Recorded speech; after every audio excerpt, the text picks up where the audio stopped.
সি মোক ৰখালে নেকি জুবিন আৰু মোক কৈছে মই আপোনাক আজি মোৰ গাৰ্লফ্ৰেণ্ডক লগ কৰাই দিম his attitude is like that মই উঠ গাইড উঠ তাক গাইড বহাই ল'লোঁ তাৰ বয়স খুব বেছি এতিয়া 12-14 বছৰ হ'ব আৰু গাৰ্লফ্ৰেণ্ডজনী তাতকৈ ডাঙৰ আৰু গাৰ্লফ্ৰেণ্ডজনীয়ে গুৱাহাটী ট্ৰেইন ষ্টেচনত কিবা কাম কৰে আৰু ভাং বেচে দিজ আৰ ৰিয়েল ফেক্টছ যে মই কৈ আছোঁ যিবিলাক হৈ থাকে আমাৰ যিবিলাক আপোনালোকে নেদেখে মই ৰাতি ঘূৰি ফুৰোঁ কাৰণে মই দেখোঁ চ' গাৰ্লফ্ৰেণ্ডজনী সি মাতিলে চিনাকি কৰাই দিলে তাতকৈ ডাঙৰ তাতকৈ 3 ইঞ্চিমান ওখ বয়সতো ডাঙৰ চ' সেই গোটেই ফিল্ডটো মই আহি পেলাই মই এই কবিতাটো লিখিলোঁ কবিতাটো হৈছে ডাষ্টবিন চ' হি চেলিম আছলামটো বেলেগ আছলাম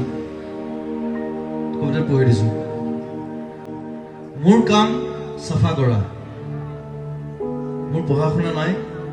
পঢ়িবলৈ মনো নাই বৰষুণত নাচোঁ ৰ'দত খেলোঁ মজ্জা লাইফ মানুহে গালি পাৰে মই বোলে ডেনড্ৰাইট খাওঁ